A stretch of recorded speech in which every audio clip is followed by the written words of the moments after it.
All right, good morning, good afternoon, seniors, whichever one is pertinent to you while you're watching this video.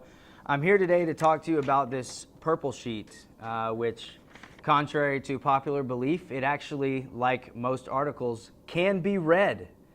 And it is front and back, and you can read it left to right, top to bottom, just like any other document. But for those struggling to do so, I'm here to answer some questions and give you some clarification on the events we have that are coming up to close out your senior year.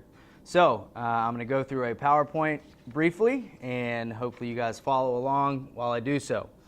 The first question I'm going to answer is, what all do I owe in order to graduate?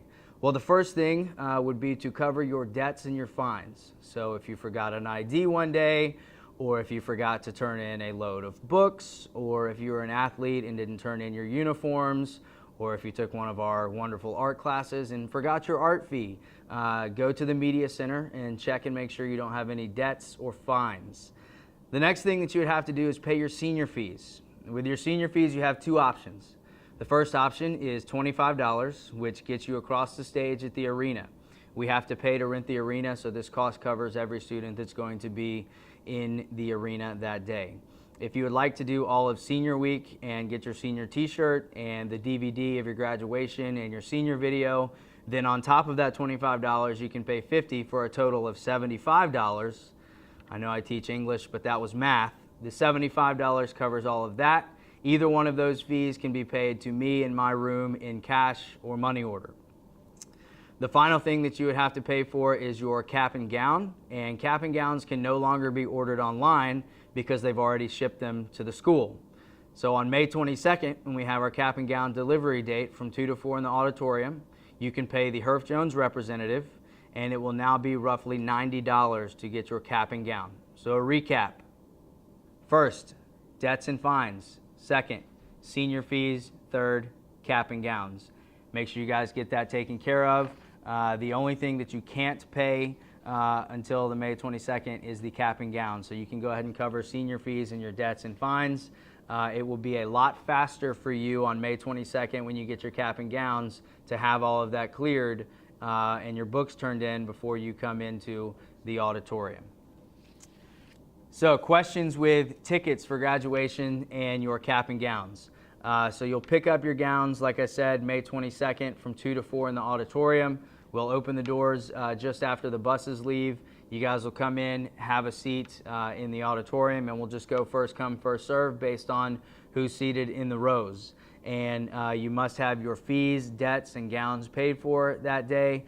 Cords will also be given out at the same time. Keep in mind that with graduation cords, only the cords approved by the school are the ones that are going to be worn at graduation. So if your club or someone decided that they were going to take it upon themselves and order cords, we'll actually have to confiscate those at the doors if you guys don't wear any that we have approved in the program, which basically are our honor societies, Special Olympics, and HOSA.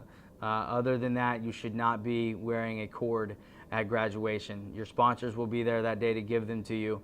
Each student will receive 10 tickets once you receive your cap and gown. You can get up to 5 total additional tickets, totaling out at 15 tickets. The arena only allots so many tickets that we can have access to. So in order to be fair to all the students, because we have a large graduating class, you're getting 10 tickets, everybody, and everyone has a fair chance to get up to 5 additional tickets. If you need more than that, you're going to have to ask your friends. Keep in mind that babies, infants, do count as a body and do count as a ticket.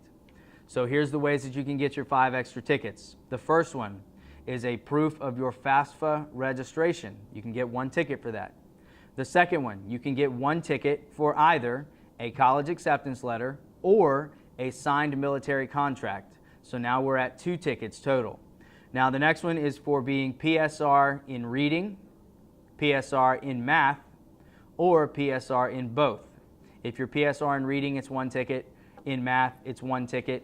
Or if it's both, then you actually get 3 tickets, and that's how you get your 5 tickets. 3 for being PSR in both, 1 for your military contract or your college acceptance letter, and 1 for your FAFSA registration. So that's how you get your extra 5 tickets. The next question that a lot of people are asking is about graduation rehearsal and the ceremony.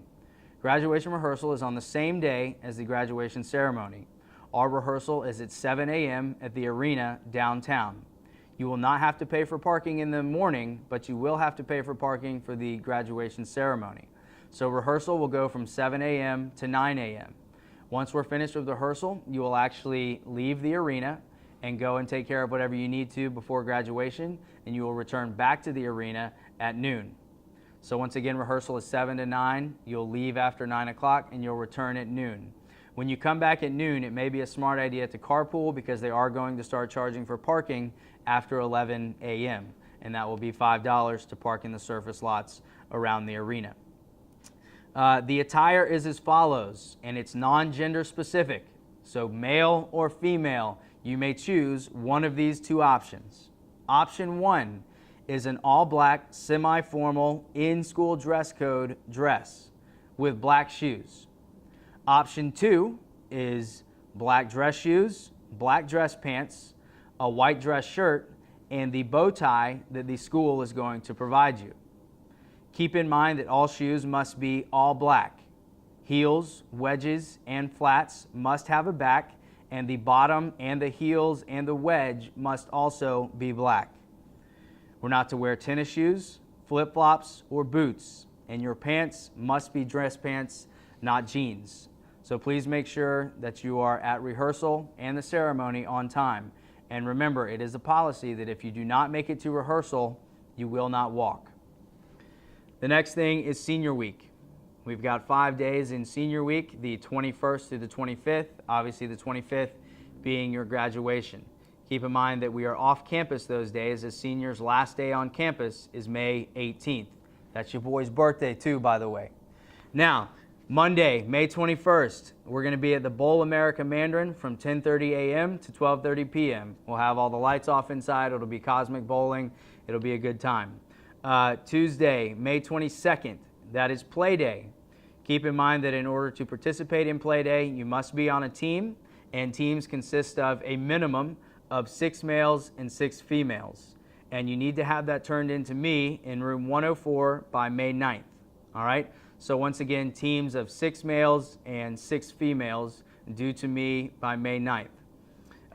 That same day, the 22nd, we're also doing cap and gowns in the auditorium. So remember, Play Day starts at 8 a.m. and then the cap and gowns are in the auditorium at 2.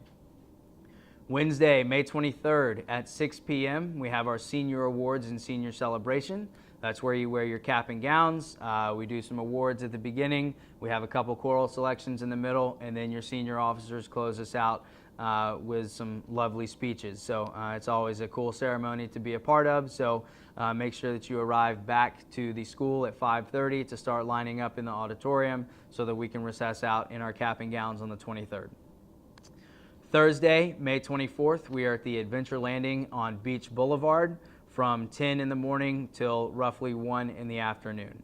Once again, that's the Adventure Landing on Beach. You'll have access to go-karts, mini golf, laser tag, and the arcade games.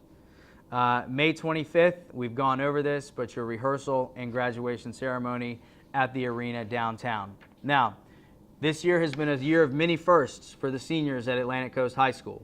We've seen some first state champions in tennis and weightlifting, and we've seen several other firsts that seniors may not be aware of. The first one that comes to mind is that your senior breakfast had a photo booth, and that's something that no senior class has ever had.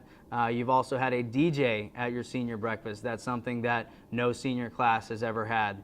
And this year, for the first time ever, for Atlantic Coast's graduating class of 2018, you guys are going to be allowed to choose your walking partner at graduation.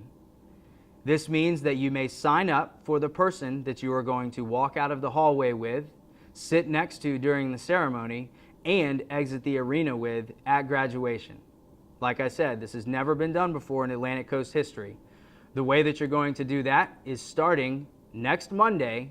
You can come during lunch and see me, Coach Klein, in room 104 to sign up for the line and position number for you and your partner. You guys may not sign up multiple people, so you must come with your partner in order to sign up. And keep in mind, If you take the option of signing up with a walking partner, if they do not graduate, you will be placed at the back of the line.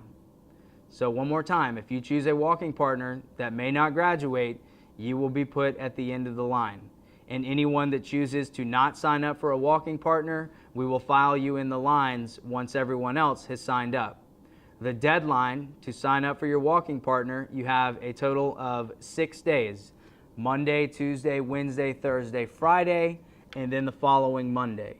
After that, we will close the walking partner signups, and I will assign you to the rows that you will be in after that. So it's a pretty exciting first. Hopefully you guys take the initiative to get your Playday teams into me and to get your walking partners in as soon as possible. I hope that you guys have a phenomenal rest of your senior year. It has been a pleasure having you. Go Stingrays.